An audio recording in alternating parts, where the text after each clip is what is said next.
Le Conseil des ministres s'est réuni ce mercredi 6 octobre 2021 sous la présidence de M. Patrice Talon, président de la République. Les décisions ci-après ont été prises. Au chapitre des mesures normatives, l'agrément au Code des investissements de 5 sociétés pour leurs projets d'investissement. Les 10 projets d'investissement attendus de ces sociétés pour leur installation vont renforcer le tissu industriel de notre pays en même temps qu'ils généreront des centaines d'emplois.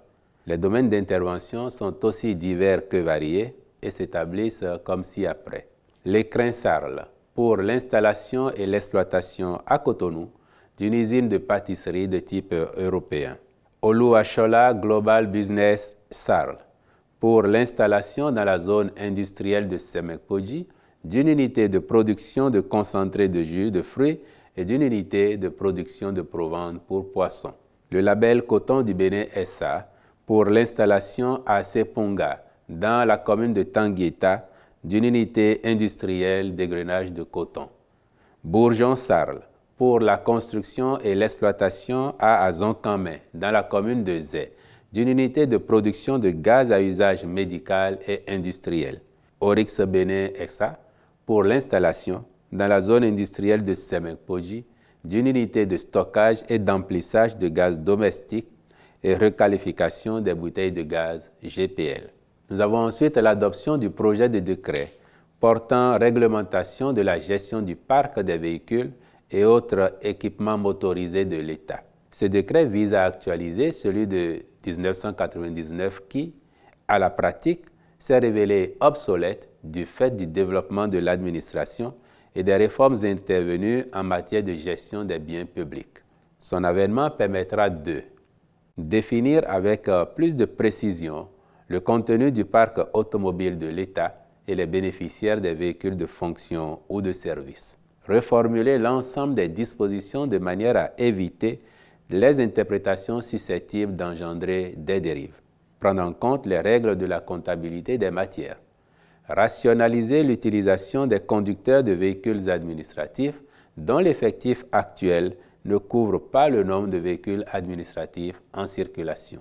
Prendre en compte les engins à 2 roues, groupes électrogènes, équipements de manutention, de travaux publics et autres équipements motorisés que l'État peut être amené à acquérir ou à louer auprès de structures spécialisées pour satisfaire ses besoins, même ponctuels. Systématiser les contrôles de l'utilisation des véhicules de l'État acquis ou pris en leasing. Le ministre de l'Économie et des Finances assurera le respect rigoureux de ces dispositions.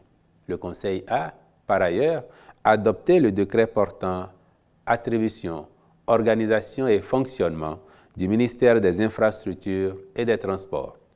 Au chapitre des communications, en un, l'indemnisation des personnes affectées par le projet d'aménagement d'une station balnéaire à Avlekété dans la commune de Ouida.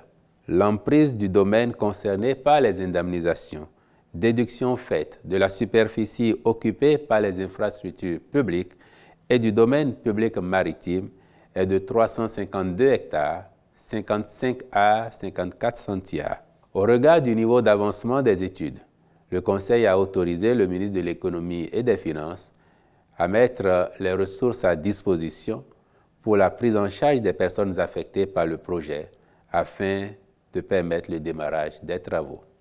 En 2, la levée de la mesure relative à l'exportation de produits vivriers.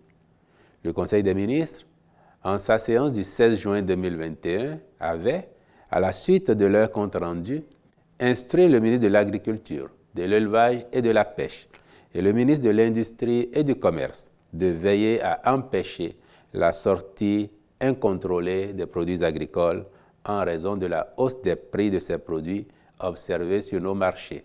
Depuis lors, à la faveur des premières récoltes, il se trouve que la disponibilité des vivriers s'est accrue et les prix maîtrisés. C'est pourquoi, en vue de permettre la reprise normale des transactions commerciales, le Conseil a décidé de lever la mesure de restriction qui prévalait jusque-là. Les ministres concernés veilleront à la mise en œuvre effective de cette nouvelle directive.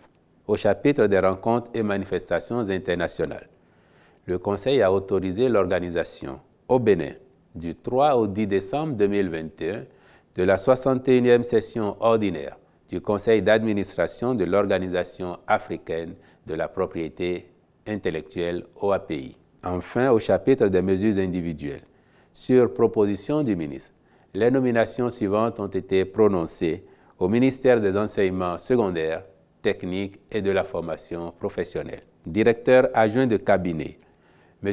Denga Sagui. Directeur départemental des enseignements secondaires, techniques et de la formation professionnelle de l'Atakora, M. Naini Saré. Je vous remercie.